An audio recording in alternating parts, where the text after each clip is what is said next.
नमस्कार साथियों, मैं हूं नवीन जाहिद। आप देख रहे हो शेखावट गुड न्यूज। आपको हम लगातार दिखा रहे हैं कि काफ़ी दिनों से, करीब 5-6 दिनों से हम ओमान की यात्रा पे है। ओमान की यात्रा के दौरान हम यहां पर देखा, काफ़ी लोगों से यहां पर मिले और उनका बहुत ही मान सम्मान, जो प्यार यहां पर मुझे जो मिला है, मैं उनको कभी भी नहीं भूल सकता। यहाँ का कामकाज देखा जाए तो राजगढ़ के लोग हैं या फिर राजस्थान के लोग हैं, उनका यहाँ पर व्यापार कैसा है, उनका कारोबार यहाँ पर कैसा है, वो मैंने यहाँ पर देखा। काफ़ी लोगों से यहाँ पर मिला, उनका प्यार लाड प्यार देखकर बहुत अच्छा लगा। आज हम आपको एक ऐसे शख्स से मिलाएंगे जो राजगढ़ के हैं। लोग उनका नाम जरूर जानते हैं, लेकिन ओमान के अंदर वो क्या करते हैं, वो किस तरीके से लोगों की मदद करते हैं, किस तरीके से राजस्थान के लोग हैं उनकी वो सेवाएं करते हैं। तो आज हम आए हैं, जमील जी खत्री है, उनके आवास पर आए हैं और उनके साथ में उनके भाई है, अयूब जी है और यूनुस भाई है और जाबिर भाई है, शरीफ भाई है और डॉक्टर है अब्दुल्ला भाई। अब्दुल्ला भाई के बारे में मैं आपको बता दूं कि जमील जी खत्री है, ये उनके बेटे हैं और ये यहाँ पर ओमान के अंदर ये डॉक्टर है। डॉक्टर एक सरकारी जो डॉक्टर होते हैं अपने यहाँ पर है, तो उसी तरीके से ये यहाँ पर इस ओमान के अंदर अपनी जो सरकारी अस्पताल में ये अपनी सेवाएं दे रही है। जमील जी के बारे में मैं आपको यहाँ पर आने के बाद में बहुत कुछ सुना और शायद मेरे राजगढ़ के वासियों को भी इतना यहाँ पर ध्यान नहीं है जमील जी खत्री के बारे में। जमील जी के बारे में पहले मैं आपको थोड़ा सा बता देता हूँ, फिर जमील जी से हम बात करेंगे। अब्दुल्ला भाई है, उनसे बात करेंगे। जमील जी खत्री है, इनको काफ़ी सालों से ये यहाँ पर रह रहे हैं। इनका यहाँ पर ओमान के अंदर एक अस्पताल है और इनके जो बेटे हैं अब्दुल्ला कुरैशी है, ये डॉक्टर है। इनकी बेटी है, वो यहाँ पर अभी डॉक्टर की जो ट्रेनिंग है वो यहाँ पर कर रहे हैं और इनका बहुत बड़ा सपना है। इनके बारे में बहुत कुछ यहाँ पर सुना, लोगों के बारे में सुना, काफ़ी दिनों से मिलने की तमन्ना हो रही थी। आज इनके आवास पर पहुंचे हैं। तमाम जो लोग हैं, इनके परिवार के लोग हैं, उनसे मिलकर यहाँ पर बहुत अच्छा लगा। जमील जी के बारे में मैं बता देता हूँ कि जमील जी एक ऐसे समाज सेवी है। यहाँ पर ओमान के बारे में इनके यहाँ पर बात की जाए, इनकी जो तारीफ यहाँ पर की जाए वो बहुत कम है।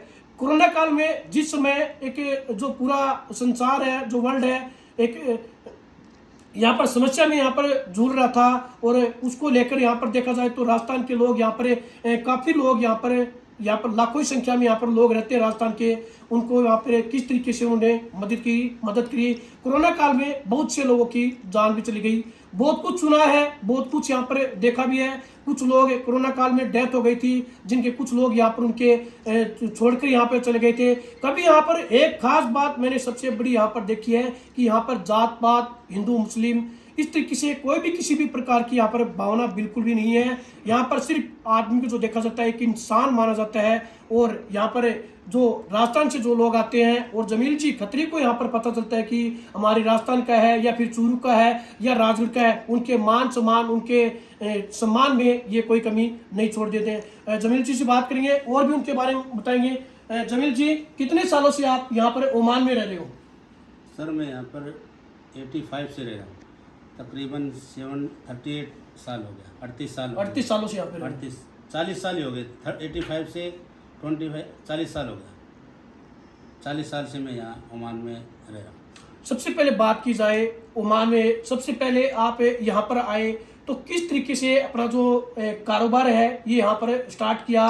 और आज देख रहे हैं यहाँ पर ओमान के अंदर आपके अस्पताल है, आपके क्लिनिक है, आपका बेटा है वो डॉक्टर है। आपके समाज के अंदर देखा जाए तो बहुत कम जो लोग हैं वो कम पढ़े लिखे मिलते हैं और जहाँ पर बेटियों की बात की जाए वो भी बहुत कम पढ़ी लिखी मिलती है। आपकी बेटी जो आप मेरे को थोड़ी देर पहले बता रहे थे डॉक्टर है। कब यहाँ पर आए और किस तरीके से अपने व्यापार को यहाँ पर शुरू किया? आज बेटा अब्दुल्ला है, वो डॉक्टर है, आप बताओ मेरे को पूरी बात। सर मैं यहाँ पर 85 से यहाँ आया। 7 साल तक मैंने यहाँ पर हाथ से काम किया, लेबर का काम किया 7 साल। 92 में मैंने अपना अलग काम शुरू किया, कंस्ट्रक्शन का काम शुरू किया, बिल्डिंग लाइन का। तो 92 के बाद में फिर मैंने कंस्ट्रक्शन ज़बरदस्त तरीके से न दिन देखा न रात देखी, बहुत मेहनत की, रात दिन पूरा मेहनत करके यहाँ तक पहुँचा। 95 में मैंने पूरे बच्चों को यहाँ बुला दिया। 95 से बच्चे मेरे साथ रहते हैं और उसके बाद में आगे चल के जैसे जैसे टाइम चलता गया, जैसे जैसे काम करते गए, एक्टिविटी बढ़ाते गए, साइड बिजनेस बढ़ाते गए और बढ़ाने के बाद में 2010 में फिर मैंने हॉस्पिटल खोला। उसमें मेरे को कुछ जानकारी नहीं थी हॉस्पिटल के बारे में, कि मैं हेल्थ का आदमी नहीं। मेरी पढ़ाई भी 9th फेल है, 9 तक पढ़े, 9 फेल है, 9 फेल है, पास भी नहीं है। बाकी मैंने अपने बस हिम्मत से और उससे काम लिया और मैंने काम शुरू कर दिया। 2 साल तो मेरे को बहुत हिम्मत वो करनी पड़ी, ताकत बहुत लगानी मेहनत करनी पड़ी पड़ी। अस्पताल में। फिर अल्लाह का शुक्र है, ऊपर वाले ने साथ दिया। अभी तकरीबन 40 आदमी का स्टाफ है मेरे पास, हेल्थ का हॉस्पिटल का। 6 डॉक्टर हैं, नर्स हैं, फार्मेसी 3 हैं, 2 हॉस्पिटल हैं। वो तो अभी 40 आदमी की स्टाफ है मेरे पास, 40 आदमी का। तो अभी मैं सुबह से लेकर शाम तक सेवा देते हैं। कोई आदमी हॉस्पिटल खोलने का मकसद मेरा ये था सर कि यहाँ इस बस्ती में रात के टाइम में कोई अस्पताल नहीं था।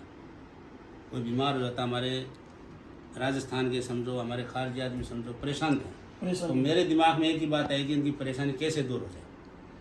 पैसे कमाने का मकसद नहीं था मेरा था सेवा करने का मकसद। इस मकसद से मैंने इस नीयत से खोला था और इस नीयत से मेरा आज इतना प्रोग्रेस किया है वो अस्पताल। तो उस टाइम खोलने के बाद में मैं अपना स्टाफ को सैलरी पर्पज से रख रखा है। डॉक्टर लोग को मैंने ये बोल रखा है कि कोई भी बंदा यहाँ पर आता है तो खुश होकर जाना चाहिए, नाराज़ होकर नहीं जाना चाहिए, और दवाई बराबर उसको मिलनी चाहिए, कम से कम खर्च में। तो आज तक मैंने नहीं अपना अस्पताल का एडवर्टाइज किया, नहीं किया, कुछ भी नहीं है। लेकिन फिर भी मेरे पास 100 ओपीडी है, आज भी 100 मरीजों की ओपीडी डेली होती है। क्यों होती है? कि इलाज अच्छा है, डॉक्टर अच्छे हैं। देखिए, मैं बीच में आपको रोकना चाहूँगा। जमील जी के बारे में आपने शायद इनका नाम सुना होगा राजगढ़ के, कि जमील जी खत्री है और वो ओमान रहते हैं। ओमान में उनका बिल्डिंग लाइन का काम है, कारोबार है।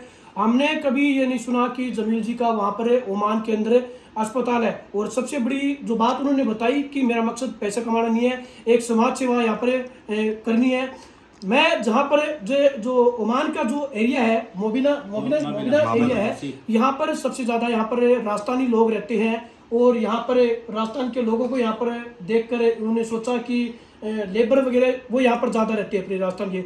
बीमार हो जाते हैं, बहुत दूर जाना पड़ता है। जितने वो पैसे यहाँ पर 2 दिन में नहीं कमाते, उससे ज़्यादा वो हॉस्पिटल में यहाँ पर देने को मजबूर होते हैं। उसी को लेकर इनका दिल पसीजा कि अपने राजस्थान के लोग हैं काफ़ी परेशान होते हैं और वो दिन में इतने 700, 800, 1000 जो भी रुपये कमाते हैं और वो बीमार हो जाते हैं, ये इनके पैसे लगते हैं। मैंने काफ़ी लोगों से यहाँ पर सुना है, अगर कोई भी लेबर हो अपने राजस्थान की और वो बीमार पड़ जाता है, उनके पास अगर पैसे भी नहीं है तो यहाँ पर उनका निःशुल्क इलाज उनको वहाँ पर करवा कर उनको भेजते हैं। उनको बिल्कुल भी मायूस होकर वे वहाँ पर नहीं भेजते। और कुछ अंकल कुछ कहना चाहोगे आप? बिल्कुल सर। तो जो भी अभी भी काफ़ी आदमी हैं, चलो मेरे अस्पताल में इलाज नहीं होता है, लेकिन फिर भी मैं उनको गवर्नमेंट में जिधर ले जाना मेरी पूरी सेवा देता हूँ। आपकी तरफ से? मेरी तरफ से पूरी सेवा देता हूँ, उनका सहयोग करता हूँ और उनको जितना उनकी मदद होती है पूरी मदद करके उनको भेजता हूँ। नंबर 2, अभी यहाँ पे से समझो कोरोना काल चालू हुआ था। बिल्कुल, हाँ, कोरोना काल में मैं वैसे इंडियन एम्बेसी का सोशल वर्क हूँ, तो उसमें हमने इंडियन एम्बेसी जो राजस्थान कमेटी के आप सदस्य हैं, सोशल वर्क हैं। तो उधर से जो भी प्रॉब्लम होती है, मुश्किल होती है, इंडियन एम्बेसी में हमें कॉल करती है। तो अपने आदमी बहुत हैं इधर, परेशानी में आते हैं, कोई दूर के आते हैं, किसी की सैलरी नहीं मिलती, किसी का कुछ लफड़ा हो जाता है, तो वो हमें वेट करके सुलह करवानी पड़ती है। वो काम तकरीबन महीने में 15-20 आदमियों का करवा देते हैं। और यहाँ पर जो कोई आदमी एक्सपायर हो जाता है तो उसको जल्दी से जल्दी हम 1 दिन 2 दिन में सेवा करके और उसको अपने स्थान पर पहुँचा देते हैं। आप वतन वापस लौटा देते हैं। देखिए, मैं कुछ बीच में बात आपकी काटना चाहूँगा यहाँ पर। देखो, काफ़ी मैं देखता हूँ, मैं पत्रकार हूँ, मैं अखबारों में भी देखता हूँ, मैं न्यूज़ में भी देखता हूँ।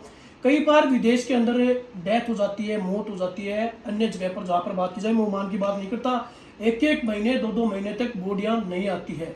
और आप बता रहे हो कि मैं चाहिए पैसा वो मेरा लगे, आपका खुद का लगे, पैसे की अलग बात है। आप 2 दिन या 1 दिन में हम उसको अपने वतन वापस भेजते। देखिए, कितनी अच्छी बात है ये। बिल्कुल भी अपनी जेब से पैसे लगाकर, ये नहीं है कि कोई वो जिसके घर में कोई डेथ होगी वो पैसा भेजा।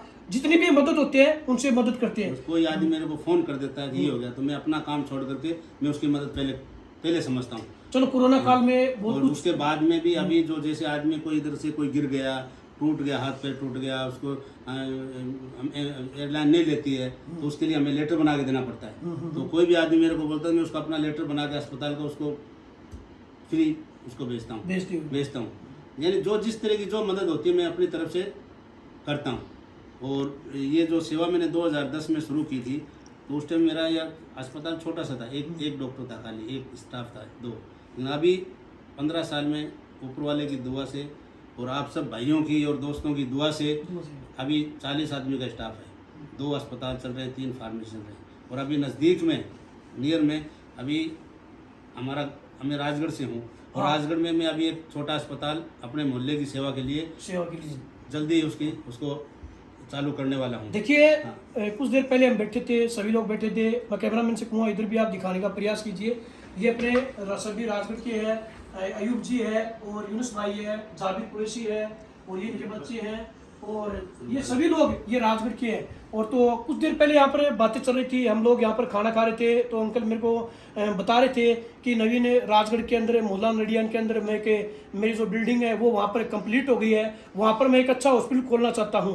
मोहल्ले के लोग हैं वो किसी भी तरीके से परेशान नहीं हो, गरीब जो लोग हैं वहाँ पर गरीब तबके के लोग हैं, उनका भी मैं प्रयास ये करूँगा कि उनका भी निःशुल्क इलाज हो, कहीं उनको दूर उनको जाना नहीं पड़े, कहीं भी उसकी किसी भी प्रकार की परेशानी नहीं होने पड़े। और कुछ अंकल कोरोना काल के बारे में आपने बहुत कुछ किया। कोरोना काल में सर कम से कम मैंने जितने भी अपने इलाके की बॉडी थी, पहले कोरोना काल में फ्लाइट में बॉडी नहीं जाती थी, इधर ही क्रियाक्रम करना, अंतिम संस्कार अंतिम संस्कार करना पड़ता था।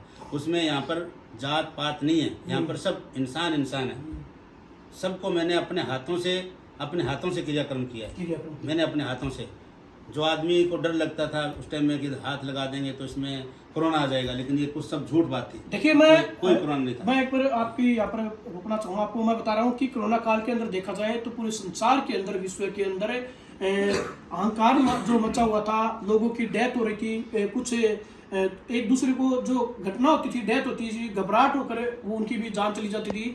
ओमान के अंदर भी यहाँ पर मुस्लिम भाइयों की भी डेथ हुई है, हिंदू भाइयों की भी यहाँ पर डेथ हुई है। कोरोना काल के अंदर डेथ होने के बाद में दूर से अगर व्यक्ति को उसके पास में भी जाना नहीं चाहता था, और जमील जी अंकल है खत्री जी, उन्होंने अपने हाथ से, चाहे वो हिंदू हो चाहे मुसलमान हो, उसी के रीति रिवाज से उनका यहाँ पर अंतिम संस्कार उन्होंने यहाँ पर किया गया है। उनके परिवार को यहाँ पर उन्होंने संतुष्ट कराया है। और कुछ अंकल बाकी सर, जो भी यहाँ पर जो मेरे पास कोई आता है, कोई भी काम के लिए, तो मैं उसके खाली हाथ नहीं लौटाता। उसको जहाँ तक मेरा प्रयास होता है उसको संतुष्ट करके बेचता हूँ और उसकी मदद करके बेचता हूँ। और आगे भी मेरी यही नियत है कि आगे भी जितना भी मेरा समय बचा है, ऊपर वाले ने जितना, तो मेरी ये सेवा लेता रहे। देखिए, आपका कहने का मतलब ये है कि आपके दरबार में जो भी आता है वो खाली मायूस होकर नहीं जाए। और मेरा अस्पताल में कोई आ गया, उसके पास पैसा नहीं है, तो मैं उसको मायूस बगैर दुआई के कभी उसको नहीं, मैंने बोल रखा है, कोई आदमी गरीब है और उसके पास पैसा नहीं तो मत लो पैसा, उसका इलाज कर दो। देखिए, बहुत बड़ी बात है कि विदेश के अंदर देखिए इन्होंने हॉस्पिटल को रखा है और उन्हें अपने स्टाफ को यहाँ पर उन्होंने कह रखा है, अगर कोई किसी व्यक्ति के पास में अगर कोई पैसे कम देता है तो ठीक है, अगर नहीं देता है उसके पास में, तो अभी वो मेरे दरबार से, मेरे हॉस्पिटल से मायूस होकर नहीं जाना चाहिए। अब अंकल बात आती है डॉक्टर की। अब्दुल्ला भाई है, आपका बेटा है, तो इसकी पढ़ाई लिखाई कहाँ से शुरू हुई? शायद राजगढ़ के अंदर किसी को नहीं पता होगा कि जमील जी खत्री है, उनका बेटा है डॉक्टर है, उनकी बेटी है डॉक्टर नहीं है। अब्दुल्ला के बारे में क्या कहना? सर, मैं अब्दुल्ला बेटे, जब भी मैंने अस्पताल खोला तो मैंने इसको सोचा कि मैं डॉक्टर बनाऊँ अब्दुल्ला। तो मैंने यहीं से ही ओमान से इसकी पढ़ाई शुरू की। 2018 में इसका एडमिशन दिलाया। सुहार में कॉलेज है मेडिकल की, तो ये 95% 97% टॉप 10 में है। ये इसकी पढ़ाई अच्छी है, तो इसका एडमिशन इजी तरीके से हो गया। मेरे को कोई यहाँ पर वो नहीं तकलीफ हुई, क्योंकि जो परसेंटेज होते हैं ना, तो यहाँ एडमिशन होता है परसेंटेज के ऊपर, इजी हो गया। तो इसने अच्छे तरह से अपना 7 साल का समय बिताया और अभी ये गवर्नमेंट हॉस्पिटल में जॉब कर रहा है। और इसको भी मैंने यही सलाह दी है, बेटे तुम्हारे पास कोई आदमी आ जाए इलाज के लिए तो उसको मायूस मत करना, उसको बराबर तुम्हारी सेवा देना, या और भी कोई काम के लिए आ जाए तो उसको मना नहीं करना, जो है तुम बराबर सेवा देना। फिर एक बेटी है, उसका 5 साल हो गया, वो भी डॉक्टरी इधर ही कर रही है, ओमान में तैयारी हो गई। 5 साल 1 साल बाकी है उसका, 1 साल बाकी, बस वो भी तैयार है समझो। तो इसके लिए मैं अभी ये सोच रहा हूँ कि इसका रेडियोकोलॉजिस्ट, मैंने हार्ट स्पेशलिस्ट डॉक्टर बनाने की उम्मीद है। तो अभी ये MBBS तो हो गया, तो अभी आगे वाले इसका स्टेप है कि इसको हार्ट स्पेशलिस्ट की पढ़ाई कराऊंगा, कार्डियोलॉजिस्ट जिसको बोलते हैं, या तो अपना इंडिया से कराऊंगा या फिर जर्मन से कराऊंगा, 2 जगह से, जिधर भी इसका जिधर नसीब लिखा, दाना पानी लिखा उधर चला जाएगा। बेटी गायनीज का कोर्स कराऊंगा, गायनीज का। एक बेटी फार्मेसी का कोर्स कर रही है, वो भी इधर ओमान में कर रही है। अच्छा, कितनी बेटी हैं आपके? मेरी बेटी अभी बच्चे मेरे 7 हैं। 7 बच्चे? 2 बच्चियों को तो मैंने शादीशुदा कर दी। हाँ। एक बेटा भी शादीशुदा हो गया। अभी 4 बच्चे हैं। 4 में 3 तो ये हेल्थ में आ गए। 3 डॉक्टर है ये माने? 2 बेटी, एक बेटा, ये तो डॉक्टर हो गए। और एक बेटा वो है, वो क्रिकेटर ओमान टीम में खेलता है। ओमान टीम में खेलता है। ये सब अभी चल रहा है। और 4 बच्चे मेरे भाई के हैं, वो जयपुर में हेल्थ में, वो भी फार्मेसी का और लैब का कोर्स कर रहे हैं। वो भी तकरीब हो गए, करीब उनका भी कोर्स पूरा हो गया। तो पूरी मेरी फैमिली में 7 बच्चे हो गए, डॉक्टर वगैरह सब। देखिए कितनी खुशी की बात है अपने राजगढ़ वासियों के लिए। और जमील जी खत्री है, उनके बेटे हैं डॉक्टर है, और उनकी बेटियां हैं, 3 बेटियां और है ना? 2 बेटी इधर है। 2 बेटी इधर है। एक फार्मेसी का कोर्स कर रही है और एक डॉक्टरी का कोर्स कर रही वो है। भी जल्दी डॉक्टर बन जाएगी 1 साल में। 1 साल बाकी पूरा हो गया, उनका कोर्स हो गया। चलो अब थोड़ी सी, लेकिन मैंने जब शुरू किया था तो मैंने जब ये शुरुआत की तो मैंने खुद नहीं सोचा था कि यहाँ कॉस्टली बहुत होता है सर, यहाँ की पढ़ाई बहुत कॉस्टली है। मैं सोचा कैसे ऊपर वाला साथ देगा नहीं देगा, लेकिन मेरे को नहीं मालूम हुआ। ये सब ऊपर वाले साथ दिया और सब पूरा मेरा ये सहयोग दिया, पूरा माले मेरे को साथ मिला, प्यार मिला, पूरी डॉक्टरी भी हो गई, सब कुछ हो गया मेरे को पता नहीं चला था। बहुत अच्छा है, बहुत शानदार। कुछ भी पता नहीं चला मेरे को कैसे हुआ कैसे नहीं। लेकिन जब स्टार्टिंग मेरे को बहुत हार्ड लग रही थी कि ये कदम तो हार्ड है, देखो स्टेप तक जाएंगे नहीं जाएंगे, रुके नहीं आप? रुके नहीं, लेकिन पीछे मुड़ के नहीं देखा। चलो अब्दुल्ला भाई है, उनसे बात करें, फिर और भी साथी है उनको मैं दिखाऊंगा। आप अंकल इस साइड में आ जाइए। अब्दुल्ला, ये है जमील जी खत्री है, उनके बेटे हैं अब्दुल्ला जी खत्री, और ये यहाँ पर डॉक्टर है, डॉक्टर सरकारी डॉक्टर है। इनकी 2 सिस्टर है, वो 1 साल बाद में वो भी डॉक्टर यहाँ पर बन जाएगी। अब्दुल्ला भाई, पढ़ाई के बारे में बात की, क्या पढ़ाई जो शुरू की थी वो राजगढ़ से शुरू की थी या फिर ओमान में शुरू की थी? मैंने अपनी पढ़ाई शुरुआत इधर ओमान से की थी, इंडियन स्कूल अलसीब में। मैंने अपने 12वीं क्लास तक इधर मुकम्मल की। उसके बाद में मैंने national university of science and technology Sohar के अंदर फर्स्ट प्राइवेट मेडिकल कॉलेज है, उधर से मैंने 6 साल की पढ़ाई मुकम्मल की। अभी मैं सेवाएं इधर सुल्तान काबूस यूनिवर्सिटी एंड हॉस्पिटल, सरकारी हॉस्पिटल है, उसके अंदर अपनी सेवाएं दे रहा हूँ। क्या कभी आपके पास में राजस्थान के लोग हैं जो यहाँ पर काम करते हैं और आते रहते हैं क्या आपके पास में? हाँ, बहुत से ऐसे मरीज़ होते हैं जो हमारे राजस्थान के होते हैं, वो जिनको एक्सीडेंट के केसेस होते हैं, कोई बीमारी के होते हैं, वो हमारे पास आते हैं हमारे हॉस्पिटल के अंदर। जब भी वो आते हैं उनकी हम सेवाएं जितने जल्दी से हो उतनी जल्दी, हर एक जांच, हर एक इलाज वगैरह कराते हैं, और उनका इलाज सबसे कम रेट के अंदर हो वो निःशुल्क कराते हैं। देखिए, बात की जाए तो आपके जो समाज के अंदर पढ़ाई के क्षेत्र में लोग युवा है वो बहुत कम पढ़ते हैं, और बेटियां होती है वो भी बहुत कम पढ़ती हैं। आप डॉक्टर हो, आपकी 2 सिस्टर और है, वो भी अभी 1 साल बाद में डॉक्टर बन जाएगी। क्या कहना चाहोगे आप हमें?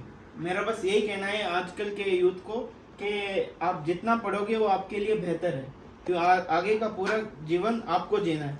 पढ़ाई सबसे महत्वपूर्ण है, उसके बिना आप कुछ भी नहीं कर सकते।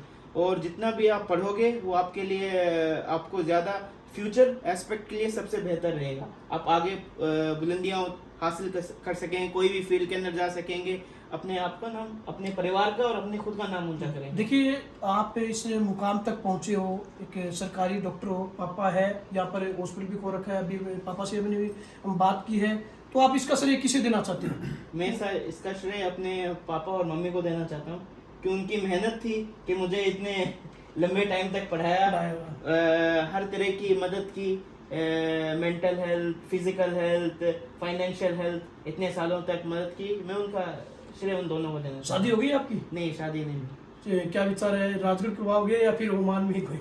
वो जो मम्मी पापा देंगे। मम्मी पापा कहेंगे। चलो देखिए, जमील जी के उनकी आवाज़ पर हम आए थे, आज उनसे बात की। इन्होंने यहाँ पर जो समाज सेवा यहाँ पर कर रखी है, कोरोना काल के बारे में उन्होंने हमको यहाँ पर बताया, कितना मुश्किल यहाँ पर जो कोरोना काल में समय था उन्होंने यहाँ पर बिताया, कितने लोगों की यहाँ पर मदद की। जाबिर भाई है, और जाबिर भाई भी काफ़ी, अंकल जाबिर भाई भी आपके साथ में काफ़ी कोरोना काल में? जाबिर भाई मेरे साथ में था, जो भी जो भी काम थे बेचारे अपना काम छोड़ करके जो भी इनको काम बोलते थे फटाफट ही करते थे, बहुत जल्दी करते थे, बहुत बहुत बहुत ये साथ देते हैं बेचारे, बहुत साथ देते हैं, आते रहते हैं आपके पास? आते रहते हैं, साथ देते रहते हैं। कोई भी मुश्किलात होती है टेलीफोन में कांटेक्ट रहता है, हम लोग नज़दीक रहते हैं। जो भी किसी का भी कोई मुश्किल होती है, कोई हल होता है तो हम लोग जो भी आता है वो हल करते हैं। देखिए मैं आपको बताऊंगा जमील जी और जाबिर जी के बारे में, दोनों के बारे में बताऊंगा कि इनके पास कोई काम आ जाता है ना तो ये फ़ोन के ऊपर, जैसे मैं जाबिर भाई को देख रहा हूँ 5-6 दिनों से कंटिन्यू देख रहा हूँ, इनके पास कोई भी किसी भी प्रकार का काम के लिए फ़ोन आ जाता है तो इनको ये मना नहीं करते और ऐसे ये उनको बोल देते हैं कि ठीक है अपना यहाँ पर काम हो जाएगा। मैं एक बार तो मेरे दिमाग में ऐसे रहा यार कैसे काम हो जाएगा, फिर जमील जी के पास में यहाँ पर आया तो फिर मेरे को अब समझ में आया ये नेटवर्क कहाँ से क्या जुड़ा है आपका। और तो आप तो कुछ और लोगों से भी हम मिलेंगे, लेकिन मैं पहले आपको यहाँ पर दिखा देता हूँ कि ये उनके भाई हैं, जमील जी के तरीके ये उनके भाई हैं। अंकल आप कुछ कहना चाहोगे आप? और ये यूनुस भाई है, ये भी यहाँ पर काम करते हैं।